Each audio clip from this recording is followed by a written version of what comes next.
जैसा कि आज आप देख रहे हैं मेरे सामने एक फूल का डायग्राम दिख रहा है।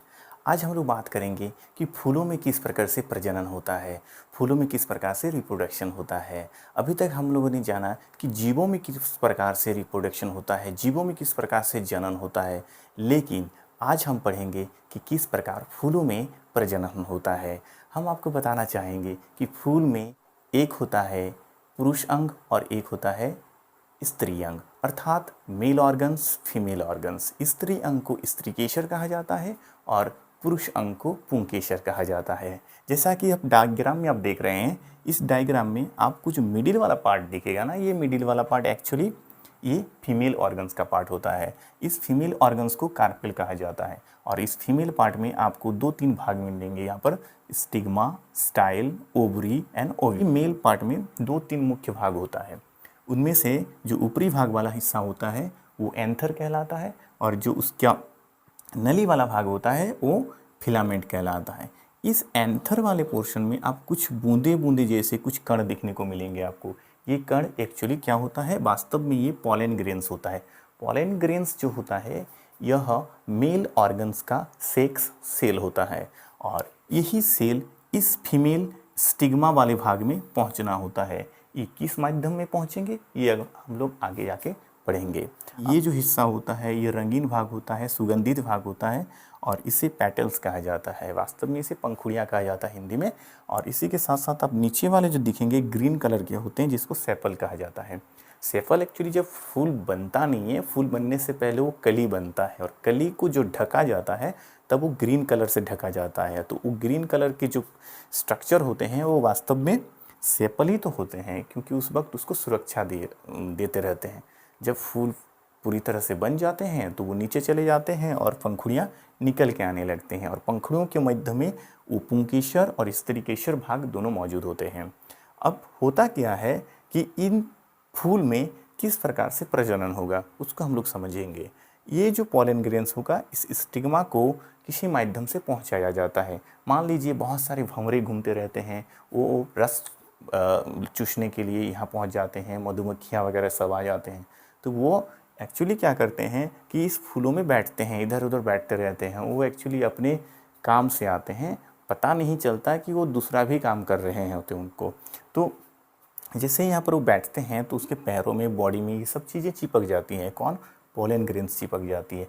और ये पॉलन ग्रेन्स जब यहाँ पर बैठ जाते हैं तो उनके बॉडी से लगे हुए छोटी छोटी जो कण होते हैं बॉडी के साथ, वो पॉलन ग्रेन्स वो यहाँ पर चिपक जाते हैं, अर्थात स्टिग्मा में आके वो चिपक जाते हैं। जैसे वो स्टिग्मा में आके चिपक जाते हैं, स्टाइल से होते हुए वो प्रवेश कर जाते हैं ओवरी में और ओवरी में प्रवेश करने के पश्चात वो फिर आगे बढ़ते हुए इन एग के साथ, अर्थात ये जो फीमेल ऑर्गन सेक्स सेल है, जो अंडा है यहाँ पर, उन अंडे के साथ फ्यूज़ करके वह जाइगोट बना लेता है। और ये जो जाइगोट बनता है कुछ समय के पश्चात वो जाइगोट क्या करते हैं, एक सेल के रूप में अनेक सेलों में विभाजित होते रहते हैं और कुछ देर के पश्चात वह बीज का रूप ले लेता है। और जैसे ये बीज का रूप ले लेता है, ये जो ओवरी वाला पार्ट होता है, ओवरी वाला पार्ट क्या होने लगता है, धीरे धीरे बड़ा होने लगता है और वो फल का रूप ले लेता है। तब तक ये जो पंखुड़ियाँ वगैरह था, अब इस पंखुड़ियों का कुछ काम नहीं होता है, क्योंकि उनका जितना काम था वो काम पूरा हो गया है। तो वो धीरे धीरे मुरझा के झड़ने लगते हैं और जब ये फल बन जाते हैं तो फिर आगे जाके वह बीज को सुरक्षा प्रदान करते हैं और वो बीज क्या करते हैं, आगे जाकर फिर उसका जर्मिनेशन होता है और जर्मिनेशन होने के बाद उसमें एक नए पौधे निकल के आते हैं।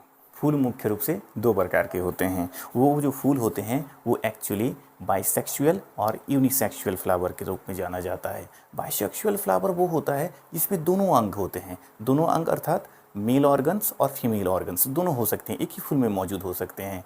और ऐसे भी कुछ फूल्स होते हैं जिस फूलों में एक ही प्रकार के ऑर्गन मौजूद होते हैं, या तो उसमें मेल ऑर्गन होंगे या फिर उसमें फीमेल ऑर्गन होंगे। इस तरह के फूल को यूनिसेक्सुअल फ्लावर कहा जाता है। अब आपको बताना चाहूँगा कि पॉलिनेशन अर्थात जिस तरह से इनका जो प्रजनन हुआ, ये प्रजनन का प्रकार जो होता है वो भी दो प्रकार के होते हैं। एक होता है सेल्फ पॉलिनेशन और एक होता है क्रॉस पॉलिनेशन। सेल्फ पॉलिनेशन जो होता है वह एक ही पौधों में एक फूल के अंदर ही हो जाते हैं या फिर एक से दो फूल में होते हैं, लेकिन एक ही पौधे में होते हैं। और इसका जो जरिया होता है, इसका जो माध्यम होता है वो या तो भंवरे हो सकते हैं, कीड़े मकोड़े हो सकते हैं, इसके अलावा हवा भी हो सकती है। हवा से भी जब ये हिल डुल जाके इसके सामने पहुंच जाएंगे, चिपक जाएंगे, तो इससे भी पॉलन ग्रेन्स यहाँ तक जा सकते हैं। इसके अलावा दो तीन और माध्यम हो सकते हैं। क्रॉस पॉलिनेशन में क्या होता है कि क्रॉस पॉलिनेशन में एक फूल में जब दोनों ऑर्गन्स नहीं होते हैं तो उन्हें क्रॉस पॉलिनेशन करने की आवश्यकता होती है। अर्थात एक फूल किसी दूसरे पौधे के हो सकते हैं और एक फूल किसी और दूसरे पौधे के हो सकते हैं, क्योंकि किसी एक फूल में हो सकता है कि वो बाइसेक्सुअल ना होकर वह यूनिसेक्सुअल फ्लावर है और उनमें सिर्फ फीमेल ऑर्गन्स है, और दूसरे पौधे में जिसमें वो भी यूनिसेक्सुअल हो सकता है और जिसमें सिर्फ मेल ऑर्गन्स हो सकते हैं। तो इनका जो पॉलन ग्रेन्स होगा वो पॉलन ग्रेन्स आपको उस फीमेल वाले जो फूल होंगे उनके स्टिग्मा तक पहुंचाना होता है। तो इस प्रकार की पॉलिनेशन को क्रॉस पॉलिनेशन कहा जाता है। आज के लिए इतना ही। धन्यवाद।